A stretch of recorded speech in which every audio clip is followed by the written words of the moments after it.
The Jerry Jones of the AFC. Is that what Jim Irsay wants to be? Well, according to Skip Bayless of ESPN's First Take, that would be the case. Now, I can't read his mind, but you can look at his quotes.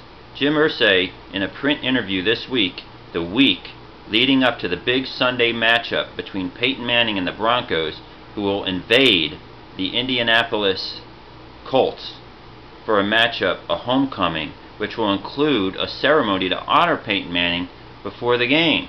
So Irsay, according to Bayless, wants to draw attention to himself and wanted to jettison Peyton Manning so he could be the star. Now, motives aside, it may be looked at as inappropriate, these comments, and ungrateful for all the years Peyton Manning gave to the Indianapolis Colts, because I am Peyton Manning's biggest critic. I always have accused him of choking in the playoffs. In fact, but that's not Jim Irsay's job to do. He's the owner who built a stadium which he profits from, Luke Oil Stadium, based on the success of that team, the constant 12-4, 13-3 records, those #1 seed.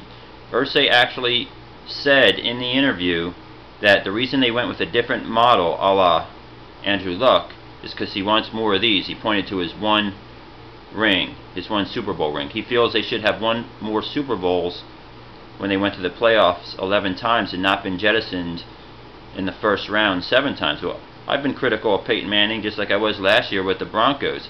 Heck, Tim Tebow has more playoff wins in Denver. But when you're the guy who's profiting exponentially off of this guy's success and the team's success under this quarterback, far be it for you not to show a little more gratitude.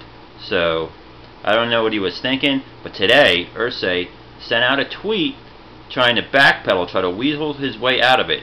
Today, Irsay said that what I meant was, if we had given him more special teams help and more help on defense, well heck, they had Dwight Freeney, then maybe we would have won more. So, I see what he's saying. If they would have distributed the money differently, but didn't they give Andrew Luck a decent contract, and aren't they going to re-sign him?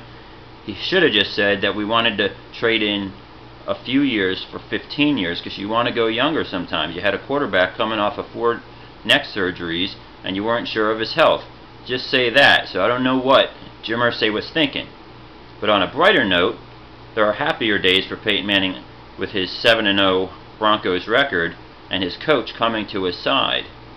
Former Carolina Panthers coach, currently Peyton Manning's coach, John Fox, you hear a little about him with all this play calling that Peyton does. He's a defensive coach anyway.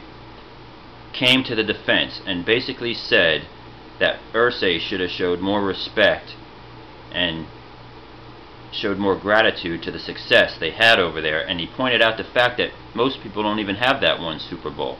I'm an Eagles fan, and though we won 2 NFL championships before I was born, I've never witnessed my team win the Super Bowl. So I agree with John Fox. You got to show gratitude for that one ring that's wrapped around your finger. Jim Irsay. So there you have it. The Colts invading, or getting invaded by the Broncos on Sunday with Peyton Manning in tow, a chip on his shoulder, a ceremony before the game, and certainly fireworks with the Colts coming off a loss in San Diego and Andrew Luck ready to prove himself in front of his predecessor, Peyton Manning.